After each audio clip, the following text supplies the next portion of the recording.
From here, we're going to use the formula. So I'm going to do y2 minus y1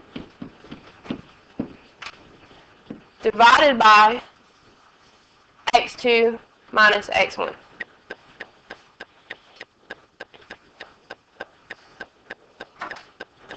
Plug these numbers into the calculator.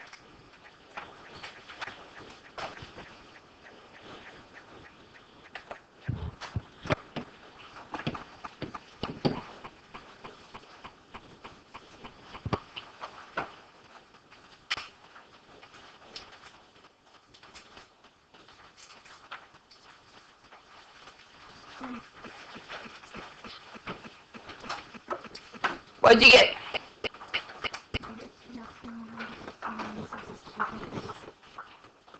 You didn't divide.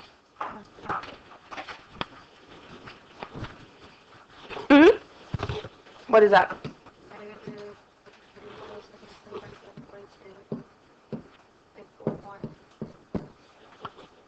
7.5? So my rate of change of function A is negative 2,542.42. Anytime that your rate of change is negative, that just means that your function is decreasing. So it's okay to have a negative number.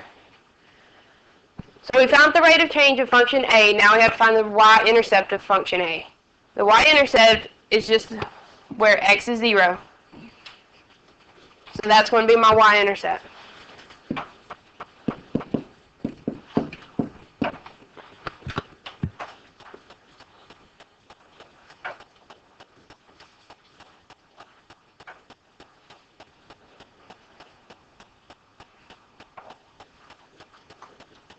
For function B, it says the value of a second car is modeled by the equation g of x, where g of x represents the value of the car in x years after the date it was purchased. To find the rate of change of this equation, even though this is an exponential, we still have to find two ordered pairs because it gives us an interval. So my first ordered pair, I'm going to plug in 0 into x. Anything to the 0th power is 1. 19,375 times 1 is 19,375. So that's my first ordered pair. To find my second ordered pair, I have to plug in 4. Plug in 4 for x.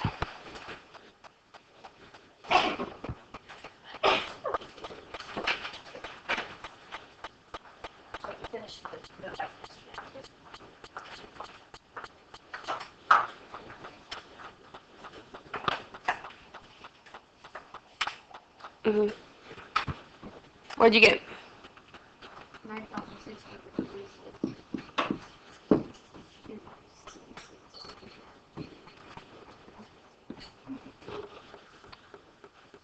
So this is your second order pair. Plug these numbers into the rate of change formula and find the rate of change. It's y2 minus y1.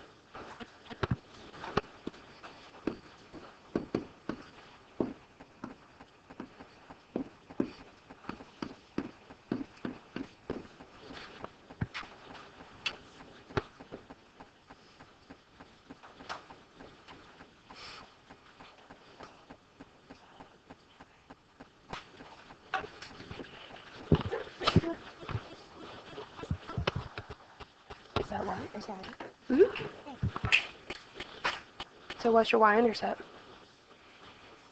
Yep.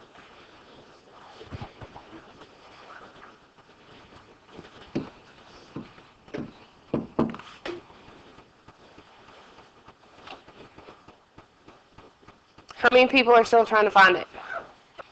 Okay.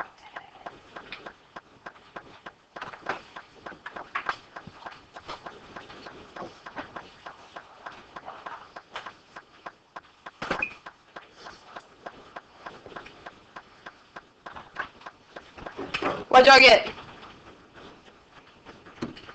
Negative 2,433.9. What's my y-intercept?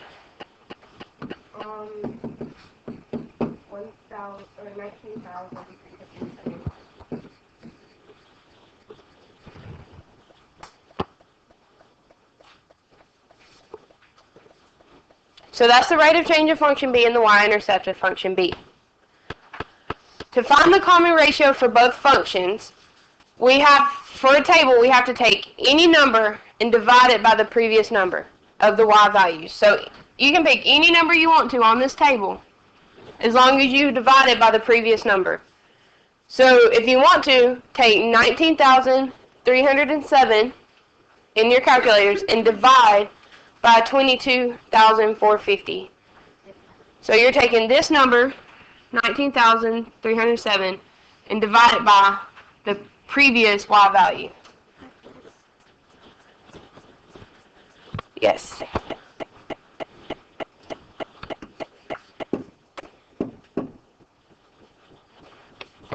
What'd you get? 0.8.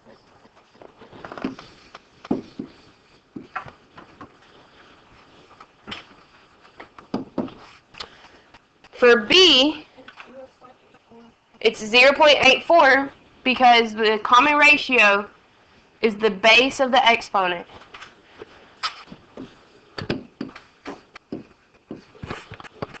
Which one's smaller? B. B is smaller. And don't worry about the second part of this question because there's multiple answers to it. And we're not going to worry about the second part of the question. So that was problem 6. Flip over to the next page. Maybe. If we look at option 1, it says that you can be paid $20 an hour for up to 20 hours of work. How much money will I get paid for the first hour?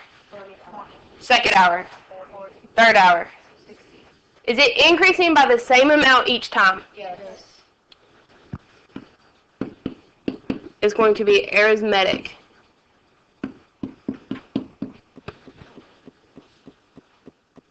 The formula for an arithmetic sequence is A sub n is equal to A sub 1 plus n minus 1 times d. You're going to need this later. Let's look at option 2. How much do I get paid the first hour? How much do I get paid the second hour? Third hour?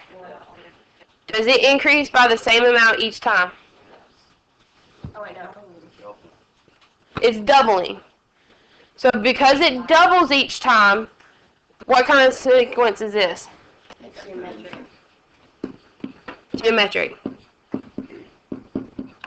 Which means I'm going to use this formula. A sub n is equal to A sub 1 times r to the n minus 1. Those are the two formulas we're going to need for this problem. Part A says we're going to write an explicit formula for each option. So I'm going to need these two formulas. So I'm going to have A sub n. This is for option 1. A sub 1. How much do I get paid the very first time I do something? So 20 plus, do not worry about the 20 hours yet. We're not using it yet. N minus 1. How much does it increase each time? 20.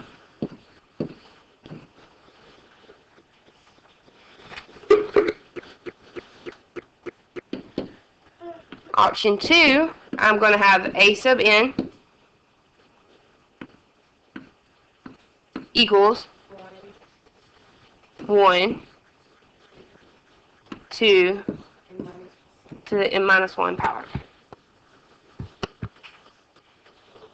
So that's the formulas. Part B says which option would you choose and why. Here is when I plug in 20 for n, because it asks for 20 hours of work. So if I plugged in 20 for n, how much do I get for option 1? You get 400. 400? How much would I get for option 2? 5,000.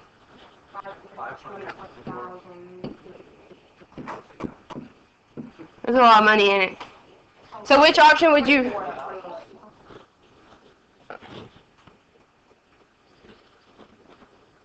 So which option would you choose? Option 2. Me too.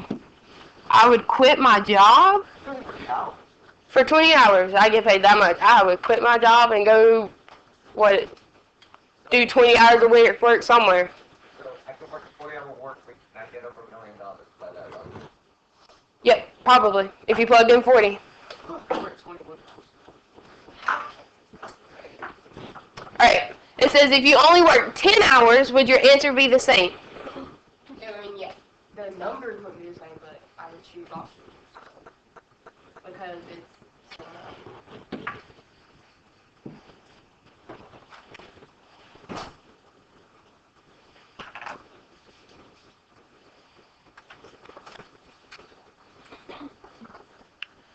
The yearbook staff is unpacking a box of school yearbooks. The sequence starts off at 281, 270, 259, and so forth.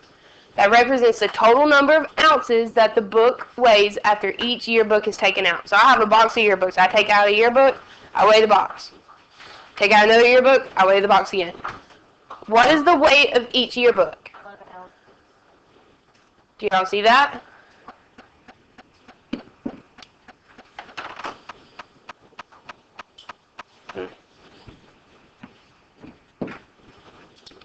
After 20 yearbooks were unpacked, how much did the box weigh?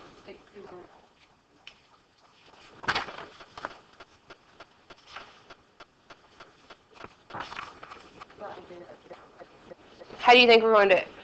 I did 20 times 11. Okay. So you did 20 times 11 and subtracted that from 281. And what did you get? 61.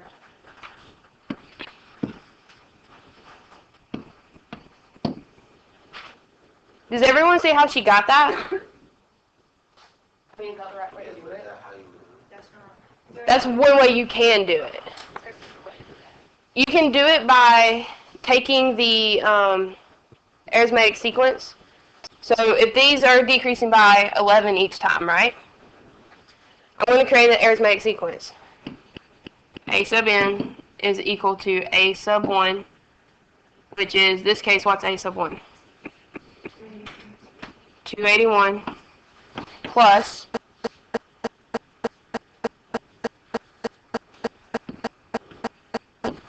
20 minus 1 times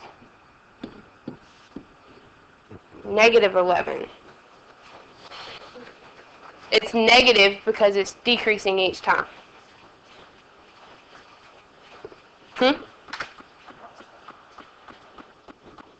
So where's the problem coming into play?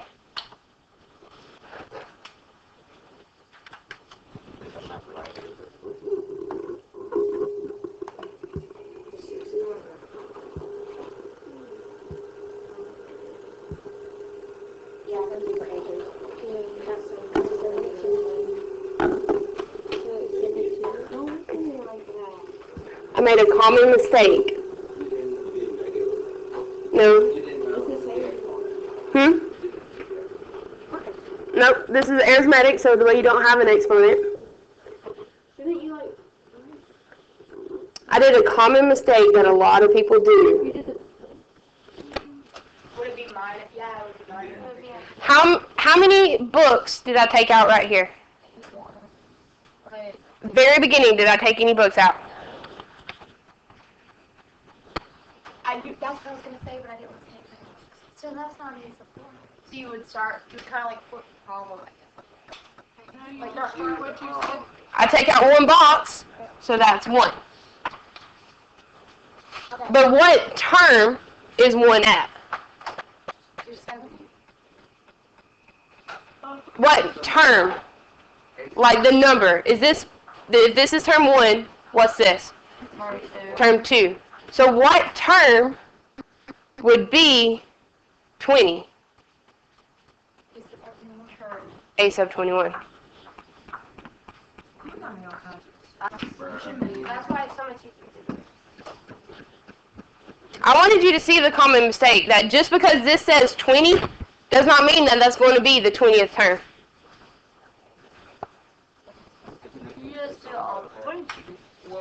Okay, what Auburn did was she took 20 yearbooks, weighs 11 ounces. Multiply those two numbers together. No, what yearbook? That's what I meant. But if there are 20 yearbooks, you multiply it by. You're going to take the 20 yearbooks and multiply it by 11. Subtract that number from 281. Okay, that's I'm just going to do that. That sounds like. This one, if the full box of yearbooks weighs 292 ounces, how many yearbooks were in the box? But I got a dozen. As many as you fit in the box. Do I have a box? I don't see a box. Okay, yeah. Pretend this is a big box. That's why we're pretending. Okay, big box of yearbooks. If this box is empty, does this box weigh anything? Yes. Yes, because the box actually weighs something. Oh, So that's still the be, decimal. Okay. That's where the decimal comes from. So keep that in mind when we work this problem out. If a full box of yearbooks weighs 292 ounces, I'm going to divide that number by how much each yearbook weighs.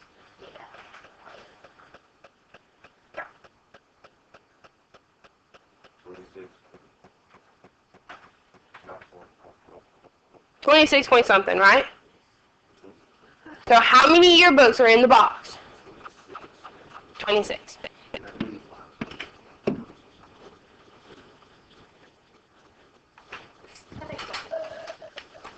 I don't know why I put a point there.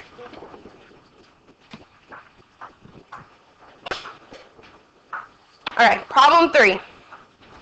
It says you're trying to decide whether Netflix or Hulu Plus is a better deal. Write a sequence for each situation, compare the y-intercepts and the rate of change for each function. Based on this information, which function would you choose? After renting one DVD, it costs $8.98, then it's an additional $9.99 for each DVD you rent.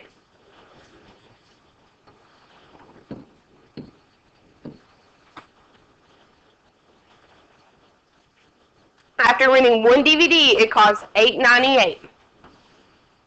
Oh, wait, hold on. Actually, but.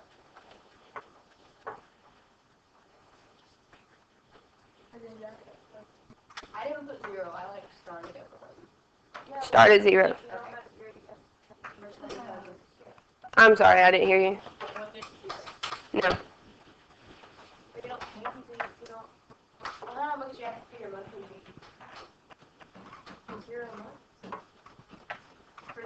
For 0 DVDs. N is not months. N is DVDs.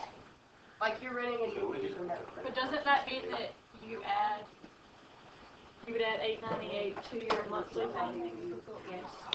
No, because the DVDs are caught. We're getting there. We rent one DVD, and it costs a total of $8.98. But how much is the DVD worth? 99 cents. To get the monthly fee, I subtract 99. So from this number, $7.99. $7.99 is Netflix monthly fee without renting a DVD. Now, from $8.98, add 99 cents.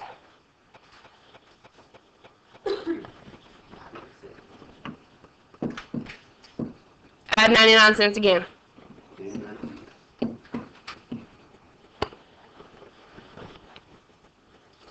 It wants us to write the function.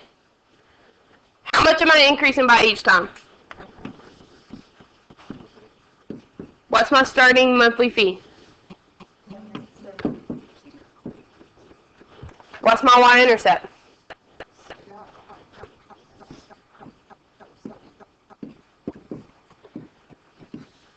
What's my rate of change? 0.99.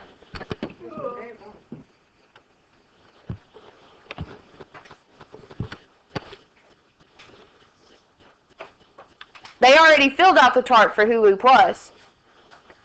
So Help me write my formula or my function. It's going to be 0.49 plus 9.99. Plus what? 9.99. What's my y-intercept? 9.99. What's my rate of change? 49.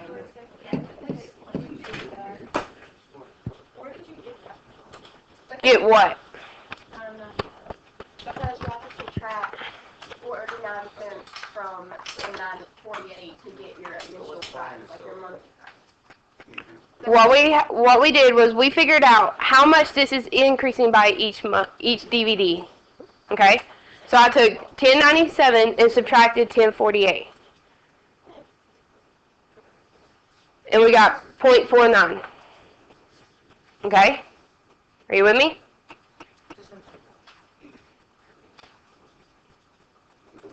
You with me, Lexi? I took 1097 and I subtracted 1048. You get 0.49. To get to the initial start or the initial monthly fee, I subtract the 0.49 from 1048. That gave me the $9.99. Based on the number of DVDs that you watch, this isn't a class answer, this is your individual answer. Which company would you go with?